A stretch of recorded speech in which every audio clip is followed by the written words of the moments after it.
BJP మహిళా విభాగం అధ్యక్షురాలు వంగలపూడి అనిత విశాఖలో మాట్లాడుతున్నారు. లైవ్ ద్వారా చూద్దాం. ఒక పక్క చదువుకు తగ్గ ఉద్యోగం రాక, చదువుకు తగ్గ జీతం రాక, పిల్లలు అల్లాడిపోయి డ్రగ్స్ కి గంజాయికి బానిసైపోతా ఉంటే ఈ రోజు నువ్వు బయటకు వచ్చి ఆడదాం ఆంధ్ర అంటే నమ్మేయడానికి ఎర్రి జనాలు అనుకుంటున్నావు ఆంధ్ర ప్రజల్ని. మరి ఇంకో ఆడదాం ఆంధ్ర పేరుతో బయటకు తీసుకొచ్చి మైదానాల్లో గ్రౌండ్స్ లో ప్లే గ్రౌండ్స్ లో గడ్డి తీపించడానికి కూడా నీ దగ్గర నిధులు లేవో చేతులు ఎత్తేసావు. నువ్వు ఆడదాం ఆంధ్ర అంటే మేము నమ్మేయాలి, క్రికెట్ బ్యాట్ నువ్వు పట్టుకుంటే మేమేమో క్లాప్స్ కొట్టాలి. అది ఈరోజు దోచుకో అన్న ఒక గేమ్ పెడితే కెప్టెన్ గా జగన్మోహన్ రెడ్డి గారి పేరు పెట్టవచ్చు. ఆంధ్రప్రదేశ్ని దోచుకో అని గేమ్ పెట్టాలి.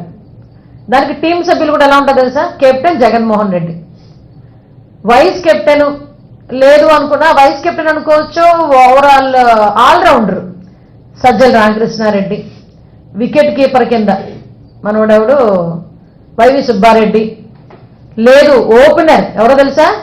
విజయసాయి రెడ్డి, ఇంకా ప్లేయర్స్ కింద కొడాలి నాని, మళ్ళా వీళ్ళందరూ ఉన్నారు కదా, పేర్ని నాని అని, మన సిదిర్ అప్పలరాజు, సంథింగ్ ఎక్స్ అనిల్ కుమార్ యాదవ్, వీళ్ళందరూ ఉంటారు. వీళ్ళందరికీ చీర్ గర్ల్స్ మాత్రం ఉండాలండి మా రోజా గారు. ఇలా ఒకటి రెడీ చేసుకుని దోచుకోండిరా అంటే రాక్షసుల్లాగా రాబందుల్లాగా పిక్కు తింటారు. మీకు అసలు స్పోర్ట్స్ క్లబ్స్ గురించి తెలిసేది.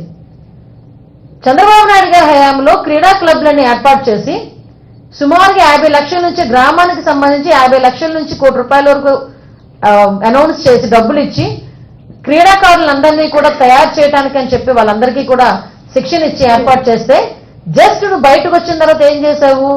నేను సుమారుగా 10,000 క్రీడా క్లబ్బులను పెడతానని చెప్పి ఏదో సామెత చెప్పినట్టు ఏమీ లేదు కానీ పిల్లడి పేరు సోమలింగం అని ఏదో పేరు పెట్టారట. అలాగా అసలు దానికి నిధులు ఏర్పాటు చేయలేదు. ఎన్ని పెడతామన్నది చెప్పి దానికి జగనన్న స్పోర్ట్స్ క్లబ్ వీడు తాత జేబు నుంచి తీసుకొచ్చి ఇచ్చారు కదా స్పోర్ట్స్ క్లబ్ డబ్బులు, అందుకని జగనన్న స్పోర్ట్స్ క్లబ్ అని పెట్టుకున్నారు. కానీ ఒక్క స్పోర్ట్స్ క్లబ్ లో కూడా ఈ రోజుకి కూడా ఒక్కరిని తయారు చేసిన పాపాన పోలే. అరే నేనేమంటానంటే ఆఖరికి పేదవాడి ఆడుకోవడానికి కానీ నేర్చుకోవడానికి కానీ వెళ్తే నువ్వు ఫీజు కింద ₹50 నుంచి ₹1000 వరకు నువ్వు తీసుకుంటున్నావు. అది నువ్వు దోచుకునే విధానం. ఈ రోజు వరకు పీఈటీస్ని ఎందుకు రిక్రూట్మెంట్ చేసుకోలేకపోయావు? ఆఖరికి వీళ్ళకి ఏంటంటే ఏదో సకల శాఖ ఘనుడిలాగా సజ్జల రామకృష్ణ ఎలా ఉన్నాడో సకల పనులకి వాలంటీరు సచివాలయ ఉద్యోగులే.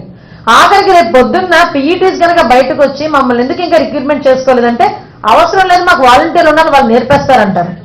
ఎలా నేర్పుతారో వాళ్ళకి తెలియదు కదా అంటే ఏముంది బాలేయడం బ్యాట్ పెట్టి కొనడమే కదా అని అడుగుతారనమాట వీళ్ళు.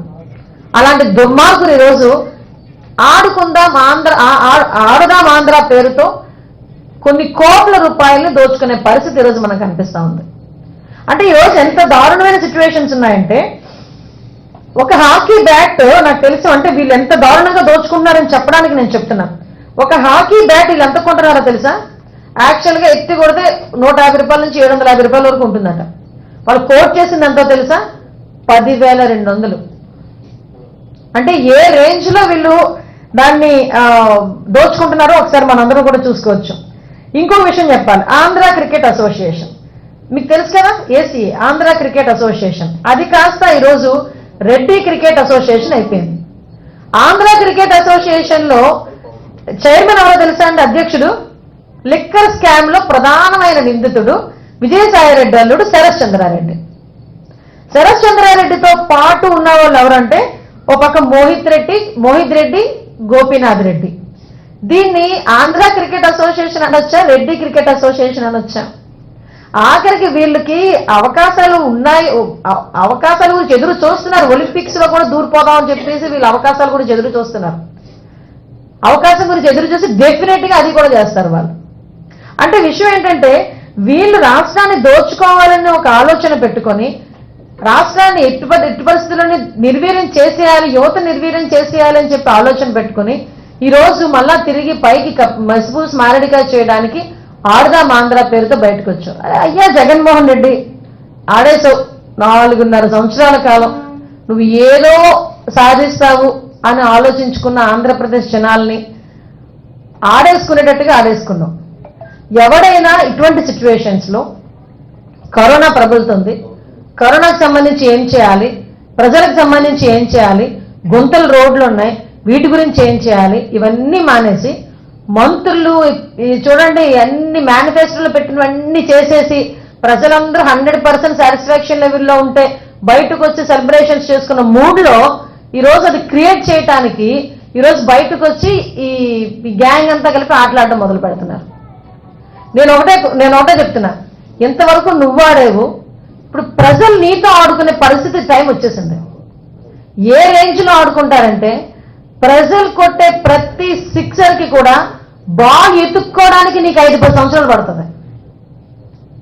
అది ఈరోజు ఆంధ్రప్రదేశ్ ప్రజలు నిర్ణయించుకున్న నిర్ణయం. అది ఈరోజు మన జస్ట్ మనలో ఒకసారి చంద్రబాబు నాయుడు గారి తాలూకు విజనరీ గురించి మనం ఆలోచించుకుంటే, యాక్చువల్గా చంద్రబాబు నాయుడు గారు గవర్నమెంట్లో అంటే ఆయన నవ్యాంధ్రప్రదేశ్లో కానీ ఓవరాల్గా మనకి కంబైన్డ్ ఆంధ్రప్రదేశ్లో కానీ ఆయన ముఖ్యమంత్రిగా ఉండేటప్పుడు సుమారుగా రాష్ట్రాన్ని ఒక స్పోర్ట్స్ హబ్ కింద తీర్చిదిద్దాలనే కాన్సెప్ట్ ఆయన పనిచేశారు.